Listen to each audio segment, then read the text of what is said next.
La invasión de Ucrania lanzada por el presidente de Rusia, Vladimir Putin, suscitó toda una serie de sanciones internacionales contra Moscú.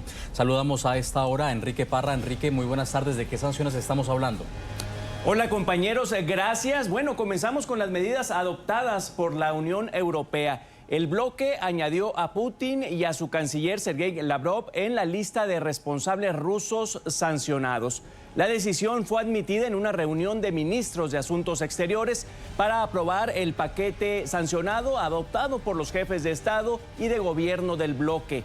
La lista de medidas, las más duras tomadas jamás por Bruselas, según su jefe diplomático, Josep Borrell, prevé limitar drásticamente el acceso de Rusia a los mercados de capital europeos y a tecnologías cruciales como componentes electrónicos e informáticos. Bielorrusia, acusada de estar implicada en la invasión, será objeto de medidas suplementarias. Y por su parte, el presidente de Estados Unidos, Joe Biden, endureció el viernes las medidas tomadas contra Rusia, añadiendo también a Putin y Lavrov en la lista de responsables sancionados y ahora con prohibición de entrada a la Unión Americana, un acto inusual y con mucha fuerza simbólica. Washington sancionará el Russian Direct Investment Fund, un fondo soberano de Moscú que busca captar inversiones para su economía. Además, limitó las exportaciones a Rusia de productos tecnológicos destinados a los sectores de defensa y aeronáutica.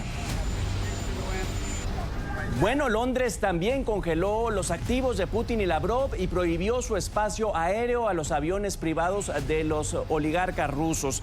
Previamente, Reino Unido había cerrado su espacio aéreo a la compañía rusa Aeroflot y había decidido sanciones contra bancos y exportaciones tecnológicas. Speaker, that I am proud of what this government and this country did.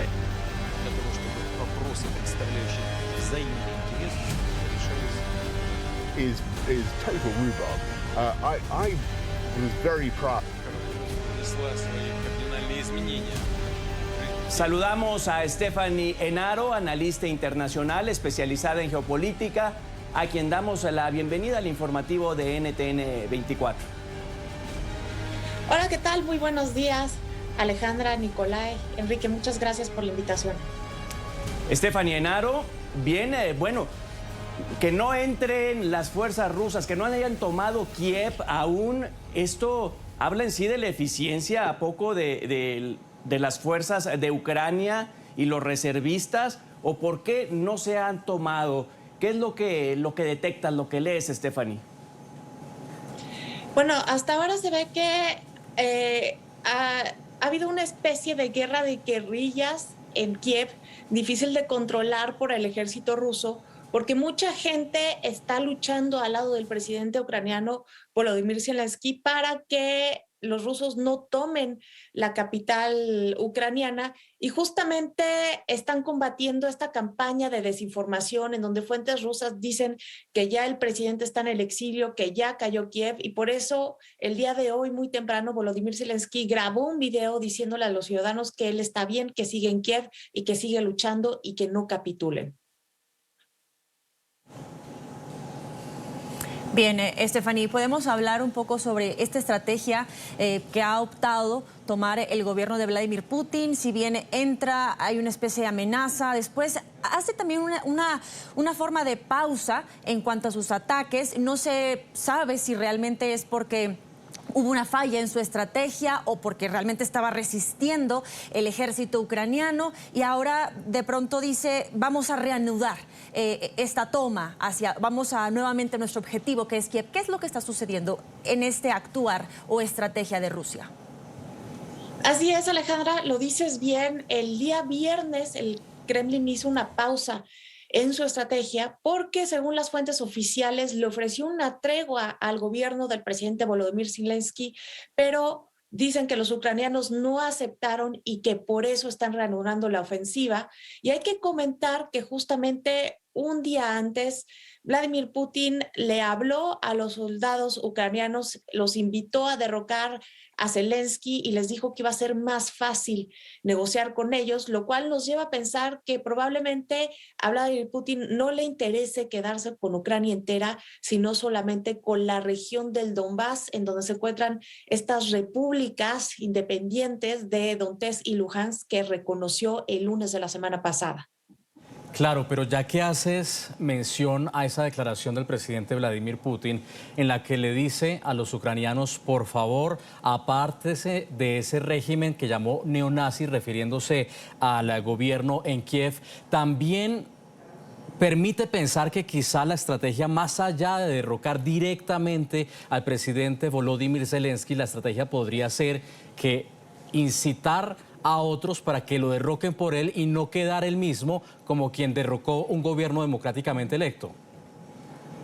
Así es, porque justamente cuando empieza a escalar la tensión, el canciller ruso Sergei Lavrov dice que cuestiona la soberanía del gobierno de Ucrania porque es un gobierno que proviene de un golpe de Estado, lo que nos lleva a pensar que tal vez esta pueda ser su estrategia, hacer que otros lo derroquen para que pueda llegar al poder un gobierno más afín a los intereses rusos como el que hay en Bielorrusia, por ejemplo, porque de alguna manera esta ha sido la historia de los gobiernos ucranianos. Ucrania tiene una independencia relativa de 23 años, antes siempre había dependido de alguien de alguna manera, y como es un país que está dividido, en el este hablan ruso y en el oeste hablan ucraniano, pues los gobiernos que llegan siempre son productos de esta polaridad que hay. Siempre ha habido prorrusos, luego antirrusos. El gobierno de Zelensky se estaba alejando de la órbita rusa y esto lleva a Vladimir Putin a tomar estas acciones para lograr instaurar un gobierno que sea más afín a sus intereses, porque Ucrania junto con Bielorrusia están dentro del cinturón de seguridad geopolítico de Rusia. Desde luego, Stephanie, no nos podemos meter en la mente de Vladimir Putin, pero como estudiosa, vamos, él tiene una añoranza de cambiar la forma de gobierno. Ya lo decía ayer Stoltenberg, el secretario de la OTAN, en sus medios oficiales, un cambio de gobierno. ¿Lo lees así? Sí, por supuesto que sí. Él de alguna manera, siendo un dictador, no puede tolerar que haya una democracia en sus fronteras. Eso implica que tienes ya a Occidente de alguna manera en tu patio trasero y eso no lo puede tolerar. Él quiere un gobierno más afín a sus intereses y que no lo amenace teniendo alianzas con Occidente. Stephanie, ¿qué podría pasar si se dieran estos diálogos de paz entre los presidentes de Rusia y de Ucrania? ¿Qué podría pedirle Putin a Ucrania y qué estaría dispuesto a ceder el presidente Volodymyr Zelensky para que haya calma en su territorio? A Putin lo que le interesa es que Ucrania no ingrese a la OTAN, porque si Ucrania ingresa a la OTAN, esto le daría derecho a los aliados a seguirla armando e incluso a poner misiles como lo han hecho en otros países que ahora son miembros de la OTAN y que antes eran de la órbita soviética, como Rumania, Bulgaria, Polonia incluso. Y esto le pone los pelos de punta al Kremlin porque es como si Rusia fuera a Cuba y pusiera misiles apuntando a Estados Unidos o que si China llegara a México y pusiera misiles en Tijuana apuntando a Estados Unidos. Eso es lo que detona los miedos de Vladimir Putin y por eso lo que podría pedir es que se le concediera un estatus a Ucrania de neutralidad similar al que tiene Finlandia, que también regrese los armamentos que las naciones occidentales le han enviado para defenderse. Y yo creo que a cambio Vladimir Putin podría garantizar la independencia económica de Ucrania para que pueda negociar, acercarse a Europa, si es lo que más le conviene, mientras se mantiene neutral en cuestiones de seguridad. Me llamaba la atención cuando hablabas de esos tintes dictatoriales del presidente Vladimir Putin y su interés en Ucrania, porque estamos hablando de una democracia de 3 décadas que había virado de la órbita rusa en 2014 a la órbita europea, y esto me hace pensar inevitablemente en las protestas que hubo entre 2020 y 2021 en Bielorrusia, su aliado, el aliado de Moscú, y las protestas que ha habido en los meses recientes en contra, por ejemplo, de la detención de uno de los máximos líderes opositores que fue envenenado hace algunos meses. Así es, Alexei Navalny, y también habría que sumar otro país, Kazajstán. A principios de este año empieza a tener problemas y ahí se ve muy claro cómo China y Rusia tienen una estrategia de comunicación, porque dicen que los problemas que se dan, que estas olas pro democracia, son realmente infiltrados de Washington, de las fuerzas occidentales que quieren derrocar a sus gobiernos. Entonces, de alguna manera, esto no se da en un contexto aislado, se da en un contexto en donde las democracias liberales están en problemas. Un tercio de la población mundial vive bajo una autocracia y lo que pase en Ucrania va a mandarle un mensaje muy fuerte al mundo porque también podría alterar el orden internacional. Si Estados Unidos no logra hacer que prevalezcan sus valores, confirmaría que ya no estamos en un orden internacional unipolar liderado por Estados Unidos, sino que ya estamos entrando en un orden multipolar en donde Rusia y China se han hecho espacio en la mesa. Stephanie, podemos hablar ahora de la imagen con la que se queda, la que podría tal vez cambiar de Occidente, de esta imagen de fuerza, de unión. ¿Será tal vez que el presidente Putin quiere evidenciar de alguna forma que se le puede de una u otra manera salir de las manos esta situación? Y como lo ha dicho el presidente Volodymyr Zelensky, me dejaron solo. Claro, de alguna manera esto tiene un antecedente. Vámonos a 2016 con la elección de Donald Trump y los documentos que fueron revelados por Wikileaks, en donde se decía que la estrategia del Kremlin para acabar con Occidente era acabar con las democracias. De alguna manera esto está ocurriendo en el mundo. También nos vamos a Afganistán y la retirada tan desastrosa que tuvo Estados Unidos de Afganistán cuestionó de una manera determinante su liderazgo en el mundo y esto es una consecuencia. Estados Unidos ya no es invencible, Estados Unidos puede ser derrotado de una u otra manera y también hay que notar que Europa también está cambiando. La salida de Angela Merkel de Alemania ha dejado un vacío de poder muy importante que hasta ahora no ha podido ser llenado por el nuevo canciller Olaf Scholz y que de alguna manera lo está intentando ocupar Emmanuel Macron. Stephanie, me gustaría finalmente retomar el tema de las sanciones. Putin ha dicho o ha mostrado como si quizá no le importaran las sanciones internacionales, se ha mostrado preparado ante ellas. En las últimas horas hemos visto una oleada de países que han cerrado sus espacios aéreos a aviones rusos.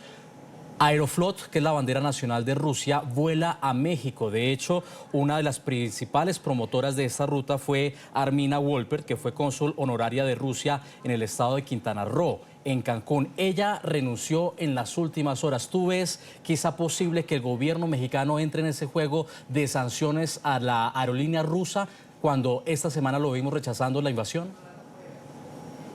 Me parece que no. El gobierno mexicano solamente se ha limitado a condenar la invasión de Rusia a Ucrania, porque de alguna manera México entiende lo que está pasando en Ucrania por episodios de nuestra historia, como fue cuando Estados Unidos ayudó a que se llevara a cabo la independencia de Texas o luego la anexión de la mitad del territorio mexicano. Esto de alguna manera México lo comprende y por eso condena la invasión, pero se ha dejado muy claro que no se van a romper relaciones con Rusia. Stephanie, ¿cómo dimensionas la crisis humanitaria que se viene a partir de ya las últimas horas?